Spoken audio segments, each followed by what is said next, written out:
दोस्तों, क्या आप अपनी मर्जी से कभी किसी का खाना बनना पसंद करोगे? आज मैं जो मूवी एक्सप्लेन करने वाली हूँ उसमें एक लड़की अपनी ही मन मर्जी से लोगों का खाना बनना चाहती है और वो लड़की ऐसा क्यों करती है वो हम आज की थ्रिलर मूवी में देखने वाले हैं। कहानी की शुरुआत सुशी नाम की लड़की से होती है जो शीशे के सामने बैठकर तैयार होती है। तैयार होने के बाद वो जल्दी जल्दी अपनी मंजिल की तरफ बढ़ती है। थोड़ी देर बाद वो अपनी मंजिल पर पहुँच गयी थी, जिसके बाद वो अपना सब कुछ उतार कर डाइनिंग टेबल पर लेट जाती है। कुछ ही समय बाद एक जापानी शेफ उसके ऊपर जापानी डिशेस रखता है। इस शेफ का नाम ली था और अपना काम खत्म करने के बाद वो सुशी को कहता है, अपनी ट्रेनिंग को याद रखना, कुछ मत बोलना, किसी से आंखें मत मिलाना, चाहे कुछ भी हो जाए तुम्हें बिल्कुल भी हिलना नहीं है, तुम्हें कुछ भी सुनना पड़ सकता है, कुछ भी देखना पड़ सकता है, बस तुम्हें बिल्कुल डरना नहीं है। अपनी बातें कहकर ली वहाँ से चला जाता है। अब कहानी को शहर की जेल की तरफ लेकर चलते हैं। आज जेल से जॉन नाम का कैदी रिहा हो रहा था और वो एक गाड़ी में बैठकर कहीं चला जाता है। कुछ देर के बाद ब्रेन नाम का एक आदमी अड्डे पर आता है। ये अड्डा मार्टिन का था और वो अपने दोस्त ब्रेन का अपने अड्डे पर स्वागत करता है। मार्टिन अपने अड्डे पर आज एक डिनर पार्टी कर रहा था। वो अपने मेहमानों को जापानी डिशेस खिलाना चाहता था। सुशी भी मार्टिन के अड्डे पर लेटी हुई थी,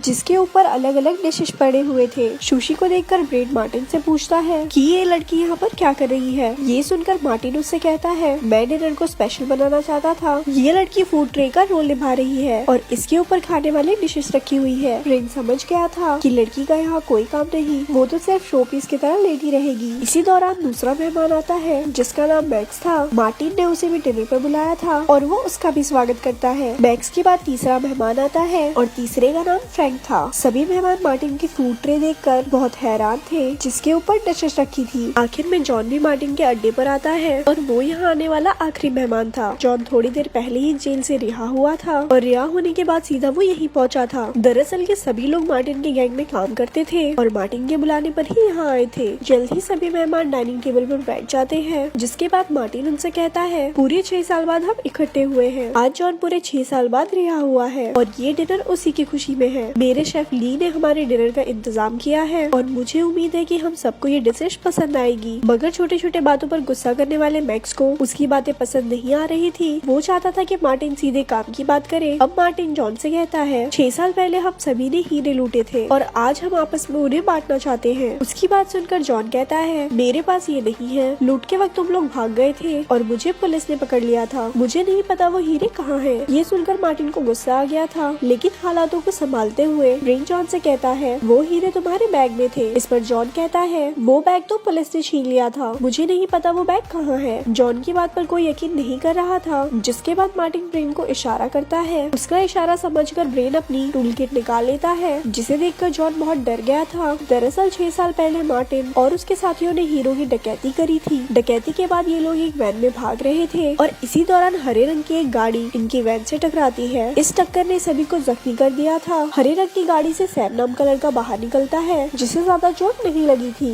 वो जख्मियों की मदद करना चाहता था क्योंकि उसकी गाड़ी वैन से टकराई थी। वो मार्टिन के पास आकर उसका हालचाल पूछता है, लेकिन मार्टिन उसे गोली मारता है। मार्टिन की गोली ने सैम को जख्मी कर दिया था। अब मार्टिन वैन से निकलकर एक और गोली चलाता है और सैम की जान चली जाती है। मार्टिन की चलाई हुई गोली की आवाज पुलिस भी सुन लेती है, जो उनके आसपास ही घूम रही थी और वो पुलिस की गाड़ियां वैन की तरफ ही बढ़ रही थी। जिसके बाद वो सभी जल्दी जल्दी भागने की तैयारी शुरू कर देते हैं। जल्दबाजी में जॉन का बैग वैन में फंस गया था, लेकिन किसी तरह वो उसे निकाल लेता है। इस भाग दौड़ के कारण सभी अलग अलग हो गए थे और हीरो का बैग जॉन के पास रह गया। कुछ दिनों बाद मार्टिन को पता चलता है कि जॉन को पुलिस ने पकड़ लिया है और वो तब से उसके बाहर आने का इंतजार कर रहा था। अब जॉन को एक चेयर पर बांध दिया गया था ताकि उससे हीरो की पूछताछ की जा सके। मार्टिन उसे कहता है कि मैं चाहता था कि हम हीरो को आराम से बांट ले, लेकिन शायद तुम ऐसा करना नहीं चाहते। जॉन उसे कहता है कि मुझे सच में हीरो के बारे में कुछ नहीं पता। मार्टिन फिर उससे हीरो के बारे में पूछता है, लेकिन जॉन अपना मुंह नहीं खोलता। आखिर में वो मैक्स को पूछताछ के लिए आगे करता है ताकि किसी तरह वो उसका मुंह खुलवा सके। मैक्स एक गुस्से वाला आदमी था। वो दिमाग से कम और हाथों से ज्यादा काम लेता था। वो जॉन को बहुत मारता है, पर जॉन अपना मुंह खोलने को राजी नहीं था। मैक्स के बाद ब्रेन पूछताछ के लिए आगे आता है। वो अपने किट से एक हथौड़ा और एक कील लेकर जॉन के पास आता है। ब्रेन के इरादे खतरनाक लग रहे थे। वो जॉन की टांग पर कील रखता है और फिर हथौड़े से वार करता है। उसके इस वार से जॉन पूरा तड़प गया था, लेकिन ब्रेन उसे और भी तड़पाना चाहता था। वो बीच बीच में जॉन से हीरो के बारे में भी पूछता है, लेकिन जॉन अपना मुंह नहीं खोलता। अब मैक्स पहले अपनी एक जुलाब निकालता है और फिर उसमें एक खाली बोतल डालकर उसका चूरा बनाता है। मैक्स को अपनी तरफ बढ़ते हुए देखकर जॉन के तोते उड़ गए थे। मैक्स उसके पास आकर पूछता है, हीरे कहाँ है, लेकिन जॉन इस बार भी कुछ नहीं बोलता, जिसके बाद मैक्स उसे मार मार कर उसका नक्शा बदल देता है। जिस तरह ब्रेन और मैक्स जॉन को मार रहे थे वो फ्रेंक को बिल्कुल भी अच्छा नहीं लग रहा था। वो मार्टिन से कहता है कि हमें जॉन को इतना मारना नहीं चाहिए, लेकिन मार्टिन उसकी बात को अनसुनी कर देता है। फ्रैंक जॉन का जख्मी चेहरा नहीं देख सकता था, जिस कारण वो बाथरूम में आकर खुद को संभालने लग जाता है। अब मैक्स को जॉन पर बहुत गुस्सा आ गया था, क्योंकि उसके बार बार पूछने पर भी वो अपना मुंह नहीं खोल रहा था। वो गुस्से में आकर जॉन को बहुत मारता है, जिसके बाद जॉन की मौत हो जाती है।